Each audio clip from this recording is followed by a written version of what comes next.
திருவள்ளூர் தீயணைப்பு நிலையம் அருகே வாகன ஓட்டிகளுக்கு அச்சுறுத்தலாக வைக்கப்பட்டிருந்த பிரம்மாண்ட விளம்பர பேனர் காற்று மற்றும் மழையில் கிழிந்த நிலையில் அதனை சரி செய்யும் பணியில் ஈடுபட்டுள்ள ஊழியர்கள் எவ்வித பாதுகாப்பு உபகரணங்களும் இல்லாமல் வேலை செய்து வருவதால் அசம்பாவிதம் நேரிடும் அபாயம் ஏற்பட்டிருப்பதாக புகார் எழுந்திருக்கிறது.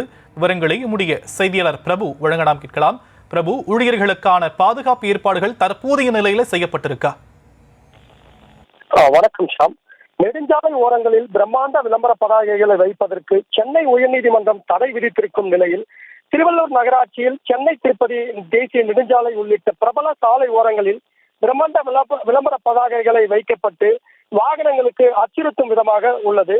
அதுபோல் திருவள்ளூர் தீயணைப்பு நிலையம் அருகே சுமார் 50 அடி உயரத்தில் வைக்கப்பட்ட பிரம்மாண்ட விளம்பர பதாகை கிழிந்து வாகன ஓட்டிகளுக்கு அச்சுறுத்தும் விதமாக இருந்தது.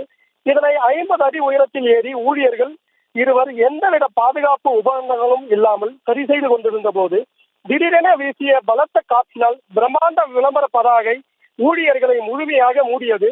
இதனை சற்றும் எதிர்பாராத ஊழியர்கள் உயிரை காப்பாற்றிக் கொள்ள போராடினர். மேலும் சாலையில் சென்று கொண்டிருந்த வாகன ஓட்டிகள் மற்றும் பொதுமக்கள் ஊழியர்களுக்கு என்ன ஆனது என கவலை அடைந்தனர். இந்த நிலையில் சுதாரித்துக் கொண்ட ஊழியர்கள் ஒரு வழியாக தன் மீது விழுந்த பேனரை மிகவும் கஷ்டப்பட்டு எடுத்து அதிர்ஷ்டவசமாக உயிர் தப்பினர். எனவே பணம் சம்பாதிக்கும் நோக்கத்தில் விளம்பர கொள்ளையர்களால் உயர்நீதிமன்றத்தின் தீர்ப்பை மதிக்காமல் வைக்கப்படும் விளம்பர பதாகைகளை மாவட்ட நிர்வாகம் உடனடியாக அகற்றி உயிர் பலிகள் ஏற்படுவதை தடுக்க வேண்டும் என்ற கோரிக்கையும் தற்பொழுது எழுந்துள்ளது. ஷாம், விவரங்களுக்கு நன்றி பிரபு.